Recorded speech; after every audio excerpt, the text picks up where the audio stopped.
de l'émergence économique. Ce que je suis en train de citer ici, raconter les buts, les programmes millénaires de l'économie des gens. Mais nous sommes nulle part pour émerger, pour être compté parmi les pays émergents. Mais il faut raconter ce programme millénaire-là. Vous n'avez pas de route, vous n'avez pas d'hôpitaux, vous n'avez pas la technologie. Vous voyez ça? Quelques-uns, si pas tous vos diplômes, depuis les 16 ans d'occupation, ne sont pas reconnus à travers le monde. Les diplômes que nous sortons là-bas, ce ne sont pas reconnus à travers le monde. Les enfants, quand ils sortent du Congo pour aller hier, ils reprennent l'année ou bien ils sont dégradés. Et il y a beaucoup de critères pour qu'on parle de pays émergents. Donc le Congo n'est pas un pays émergent. Ce n'est pas parce qu'on construit 2-3 appartements et on montre la maquette à la télévision, on fait le traçage de bandes routières sur ce que vous appelez le boulevard du 30 juin, qui n'a, je ne sais pas, c'est 14 km ou 15 km, et vous dites non, le Congo est émergent. Vous émergez en quoi? Vous n'avez pas la même mise sur l'économie. Depuis Mobutu jusqu'au jour d'aujourd'hui. Mais qu'on nous dise où va le pétrole de Moanda, de Banana, que les Américains et les Italiens pompent au jour le jour. Mais on ne retrouve pas le revenu de ce pétrole dans les index économiques du Congo. Et les gens qui sont au gouvernement ne ferment que la bouche. Mais où va ce pétrole? Tu vois ça? Où va ce pétrole? Vous émergez en quoi? En mafia, en faisant riche les autres pays pendant que vous appauvrissez le Congo? Ce n'est pas ça que Mumba avait dit. Monsieur Guilele, la semaine passée, il y a eu une marche de l'opposition pour lutter contre la modification de la Constitution. Mais à notre grande surprise, les gens se disent apparemment, ils n'aiment pas le président Kabila, mais quand il y a une marche pour protester contre le changement de la Constitution, à notre grande surprise, il n'y a pas eu plus de 10 000 personnes. C'est dû à quoi? Vous de l'opposition, vous n'avez pas réussi avec votre marche. Ce n'est pas la majorité qui change la donne de l'histoire au monde. Hein. Qu'il y ait eu une minorité qui était affirmative et qui s'était engagée à cette cause noble de non-changement de la Constitution, mais ça vaut son pesant d'or. Je dis bien, une majorité ignorante ne vaut rien qu'une minorité éveillée ou éliminée. Donc, si l'opposition était minoritaire et que vous vous attendiez à une majorité, le fait qu'ils ont exprimé leur opinion, ils ont marché, c'est plus qu'une majorité qui va chanter à l'église ou qui va dans les stades se faire ignorantiser par des discours creux comme celui que venait de prononcer votre type que vous appelez président. L'opposition a exprimé son opinion et je l'applaudis si elle l'a fait sincèrement. Monsieur Guilele, votre avis par rapport à la sortie de l'archbishop Coutinho en prison? Je n'ai pas besoin de lui. Ça peut influencer quelque chose à l'opposition? Je n'ai pas besoin de lui. Et le Congo n'a pas besoin de Coutinho. Ah bon? Oui, le Congo n'a pas besoin. Il ne représente rien politiquement et socialement. Lui, il est dans les lots des pasteurs. Il ne vaut rien.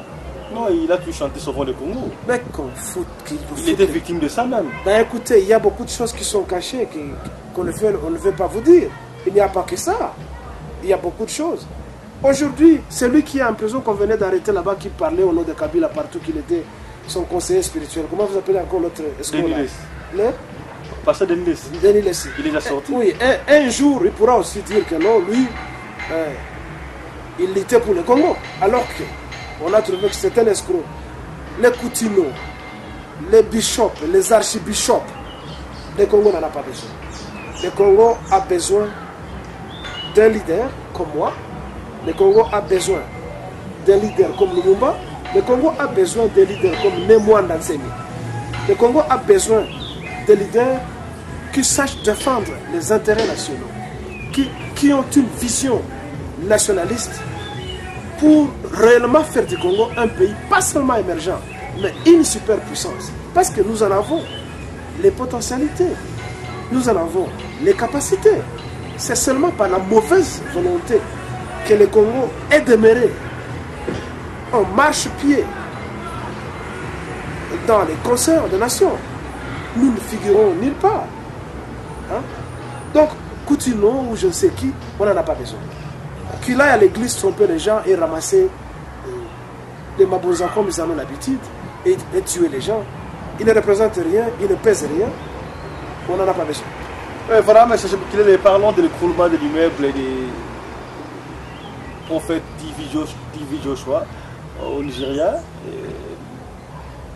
Cet écroulement a fait couler beaucoup d'encre, les polémiques par-ci par-là. Les gens disent voilà, lui, il sait voir les incidents des autres, ceci, cela, mais pourquoi il n'a pas pu voir son incident en lui? C'est quoi votre avis par rapport à ça? Tu te réponds toi-même. En fait, le 12 septembre de cette année a été une grande tragédie pour l'Afrique. Et pour le monde religieux également. Oui. Mais vous savez, quand on est naïf, très souvent on meurt comme ça. Et je ne dis pas qu'on ne meurt pas seulement parce qu'on est naïf, mais la mort peut te frapper n'importe où. En fait, pour répondre à la question, TV Joshua ou Pasteur Chris ou Coutinho et toute cette cohorte et des papes et des prophètes Mahomet, tout ça, ce sont tous des bandits. Tous. Comment ça? Mais ce sont des bandits. Hein? Comment, comme tu venais de le dire tout de suite, comment quelqu'un qui dit qu'il projette l'avenir et cette fois-là, il n'a pas pu projeter que le meuble s'écroule. Mais les gens par leur naïveté, par leur stupidité, croient en ce type-là, que lui cause avec Dieu, ou peut-être les dieux quelque part. Mais ce jour, il n'a pas été capable de sauver ce qu'il appelle les enfants de Dieu. Par contre, il les a sacrifiés quand l'immeuble s'est effondré. Preuve que c'est un menteur. C'est par ça que nous bouclons cette émission, l'émission d'aujourd'hui bien sûr. Merci à vous tous qui nous avez suivis. Nous pensons là à César Ngadi, le coordonnateur de RD Congo Info, mon ami personnel, Papi Gain, la Grenoble, beauté, la petite c'est propre, Pichumangaya, la Bichunami, vous êtes belé, pionnier de RD Congo Info, la boursamité, mais aussi indispensable du site RD Congo Info.com, il s'appelle de la nation, Mote Sikoza, de la nation Sikoza de la Suède, Tito Komini.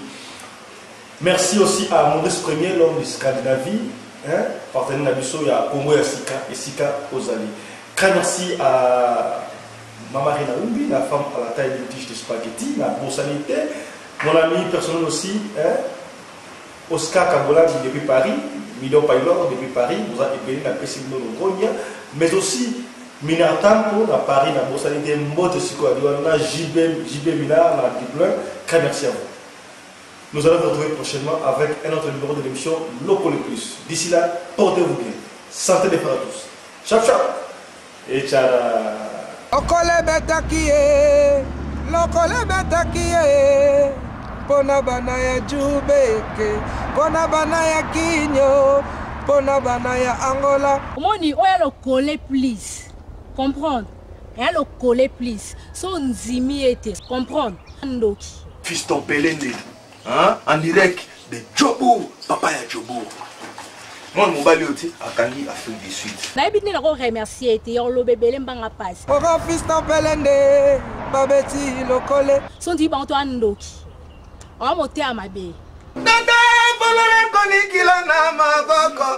Kuruza zubebele bolingo silisi saba mele. Korino ye. Fiston Pelende, hein, en direct de Djobour, papa ya Djobour. Moi, mon balioté a Kangi Afrique du Sud. Bisatu to yakota la lokole ya jubake.